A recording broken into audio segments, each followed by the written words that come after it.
You are perhaps going to ask me some questions, detective? Anya Kowalska. 3 counts of identity fraud. Anya Kowalska, that's like Polish for Anne Smith, right? Very good, detective. I see you are familiar with our Polish names. Not really, but probably more than you are, pal. More than I am? Just a sort of unremarkable name a fraudster would choose for themselves. People don't choose their names, detective. At least, not in my country. You keep the name you're given. Poland is not your country. Which is your country, exactly? Moje serce jest zawsze w Polsce. Is that an answer, Anya? It means my heart belongs in Poland. Take that as a no. Where are you from? Details. You wish to establish my identity. A list of facts will not help you do this.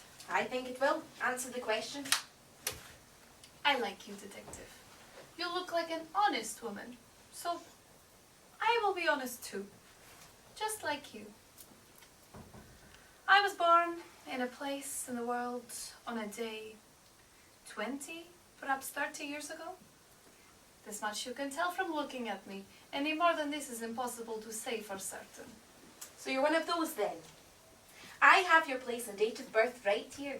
No, you have a place and you have a date. The world is full of places and dates. Places and dates. Time and space. They do not define me. Your date of birth defines you. It's 12th of May 1989, by the way. No, it is a social construct. It is held in a computerized database in the General Register Office. If you change your record, it changes your date of birth. It does not change you.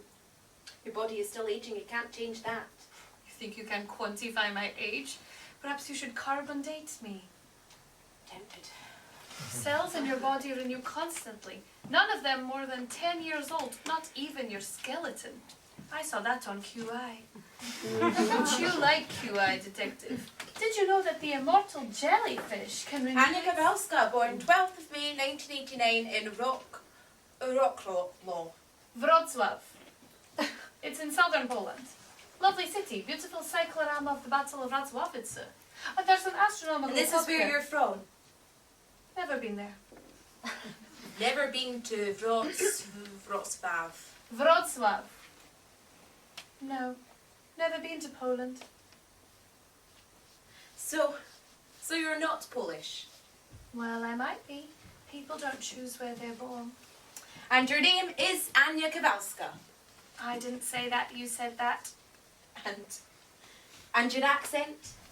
Accent is a social construct. I am not defined by my accent. Of course not. Of course not. I told you already, detective. My identity is not a list of facts. Look, we already know who you are, pal. Anya Kowalska, Maria Rodriguez, Laura Rossi, or maybe we should call you just plain old Anne Smith. But why plain, detective? If I call myself a fancy name, it doesn't make me a fancy person. So you deliberately choose simple names? I try to fit in. 5 minutes ago you just said people don't choose their names. You've just contradicted yourself. I often contradict myself.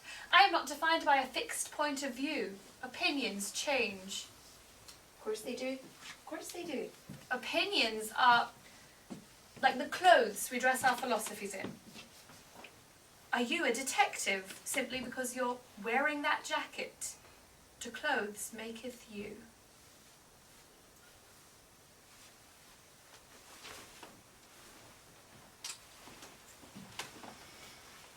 Still a detective, you see? If you say so. Interesting pattern to the names you choose. Easily forgettable. Having no pattern is not a pattern, detective. I disagree. Do you think changing your name changes who you are? Well, yes. Not by itself, but everything can be changed. Not everything can be changed. The shape of your nose. Plastic surgery. Your skin colour. Michael Jackson. A congenital heart defect. Replace my heart with a pig's heart. It doesn't make me a pig. It's your turn, detective. Your fingerprints. That's how we know who you are. You don't know who I am. We know what you've done. What you think I've done is a social construct. Yes, of course it is. I see now. I see what your game is. You think that if we make this paperwork disappear, it's as though it never happened, right? As though what never happened? None of us are sure what actually happened. You're looking for some kind of absolute truth, and that's just A social construct. Yes, I get it. Just trying to help you find your truth, detective. There you go, contradicting yourself again. I never contradict myself. I'm an honest woman, detective. Just like you. Of course you are. Of course you are. So, be honest then. Tell me how you did it.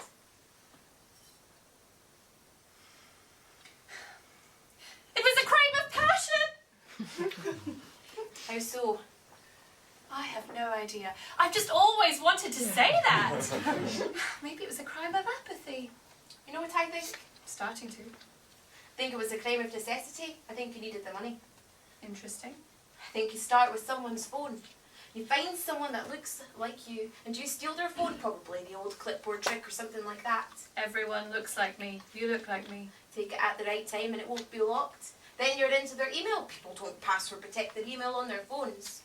People are so careless these days. First thing you do is reset the password. Once you've done that, you've got control of their accounts. Control of their accounts? So simple. You search for their bank details and students' details and so forth. You click on the links to open the account and reset the password on each one. Now you change the address to a PO box, out a new one each time. A new one each time? And that's when you cancel your policies and make your claims. You set up a new account in the victim's name using their credit ratings and get the money sent there, and then you empty the account as quickly as possible. As quickly as possible. And then you disappear with the money. Impressive. Thank you. Is that how you do it, Anne? What? No, that's how you do it. You don't call me that. Sounds like you've worked out the perfect crime. Your crime. This is your crime. Is it? I've never heard of this before, but it sounds like you've been planning this for a long time. It's my job knowing how you lot think. But there's a fine line, though, isn't there, between planning a crime to prevent one and planning a crime to carry one out? There's a big divide. It's called morality. Morality is a social construct. Without society to condone or condemn, there is no morality, Anne. No, if there's no morality, there is no society. Morality is the whole basis of the justice system. Morality is subjective. A little minor fraud isn't such a big deal when Alex is in so much pain, is it, Anne? How do you know about my husband? That Solaris doesn't come cheap, does it? That's got nothing to do with it. Who are you? I'm How not do you know about- judging, Anne. I don't judge. You see, when I was young, before she died, my mum said to me, "My girl, you mustn't judge people. If you want to understand how people think, you have to walk a mile in their shoes." I was 7 at the time. I thought she meant it literally. After she died, I tried putting her shoes on and walking around, trying to feel what she must have felt. All I felt was blisters. I couldn't connect. Do you see, Anne? I couldn't empathise. I thought, you have to get deeper into their lives. Shoes just aren't enough. There was this girl at school. Tanya Simons, her name was. Tanya Simons. Big bully she was. So I took her school bag. Moved on from shoes, you see. And do you know what I found in her bag? A letter from social services. A letter from social services. Tanya was about to be taken from her mum and put into care. Their appeals had been turned down. So I put myself in Tanya's shoes, metaphorically now of course, and I saw how angry she was. How Resentful. resentful. Yes. Resentful against authority. I started to feel her anger, to predict her reactions. When I smashed the window of Mr. Declan's car and blamed it on her, I knew she wouldn't even try to defend herself. That's not how it happened. Of course it is. Of course it is. You don't need to pretend now. That's how it started. You see, pal, to understand another person, you just have to think the way they think. Put yourself deep into their life. See what they see. Feel what they feel. Know what they know. When I made detective, I found I could see the world through the criminal's eyes. Made me a very good detective, almost 80% clearance rate. Do you know how I caught the Gloucester Creeper in 2010? I analysed the origins of... I analysed the origins of the crime scene materials and extrapolated his next purchase. That's when they promoted me to Chief Interrogating Officer. Trouble is, I got too good at my job. I started to forget who I was. I started to live the other person's life. I get in people's heads. You see, pal, I walk in their shoes. It went full circle. Do you see, Anne? It went full circle. I'm a detective. I find criminals. I walk a mile in their shoes. Detective, you're not... I've been walking in your shoes, pal, and it's not a pretty sight. 3 counts of identity fraud, a confession detailing your MO, Confession? the clipboard trick. We already know that's how you do it. And plenty of motive, more than enough to convince a judge. I mean... I understand. I understand. A few £1,000 here and there, and who could blame you? But I... You only did it because you had to. Of course you did. Alex's condition's getting worse. Leave him to the NHS and they'll hospitalise him. Won't they, Anya?